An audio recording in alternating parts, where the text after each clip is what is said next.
Salam hörmətli izləyicilər, yeni bir video ilə qarşınızdayıq. Bu videoda sizlərə pensiyaların artımı ilə bağlı son məlumatları çatdıracağıq. Hansı pensiya nə qədər artırılır, ətraflı şəkildə məlumat verəcəyik. İlk olaraq videoya keçməzdən öncə bu videonu mütləq bəyənin ki, video daha çox insana çatsın. Eyni zamanda kanalımıza mütləq abunə olun ki, biz növbəti dəfə video paylaşdığımız zaman sizə dərhal bildiriş gəlsin. Bəli, hörmətli izləyicilər, bu aydan etibarən yaşa görə verilən müavinətin 30 manat miqdarında artımı gözlənilir.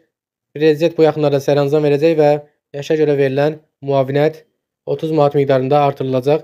Digər müavinət və sosial yardımlarda da artım gözlənilir. Veteranlara verilən 80 manat təqaüdün artımı təklif olunub və bu yaxınlarda veteranlara verilən 80 manatın da prezidentin sərəncamı ilə artımı gözlənilir.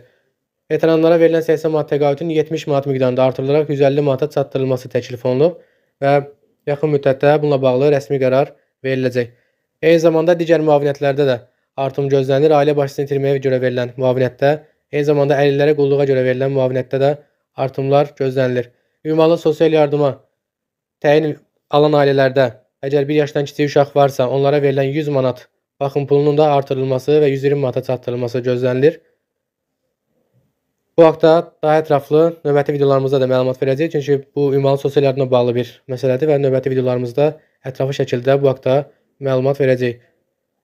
Bizim mövzumuz isə 220 manat yaşa görə verilən müavinətin artımıdır. Yaşa görə verilən 220 manat müavinət bu aydan etibarən artırılması gözlənilir və 30 manat miqdarında bu müavinət artırılacaq. Təbii ki, prezidentin sərəncamından sonra. Bəs müavinət kimlərə verilir? 220 manat yaşa görə müavinət pensiya yaşına çatmış. Pensiya yaşı isə qeyd edim ki, kişilərdə 65, xanımlarda isə 64 yaşdır.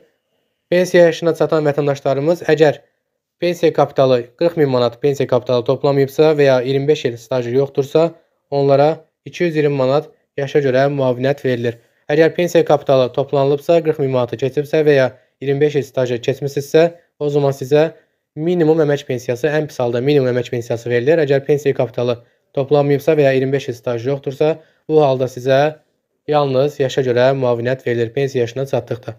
Bu müavinət isə 30 manat miqdarında artırılacaq və 250 manata çatdırılacaq.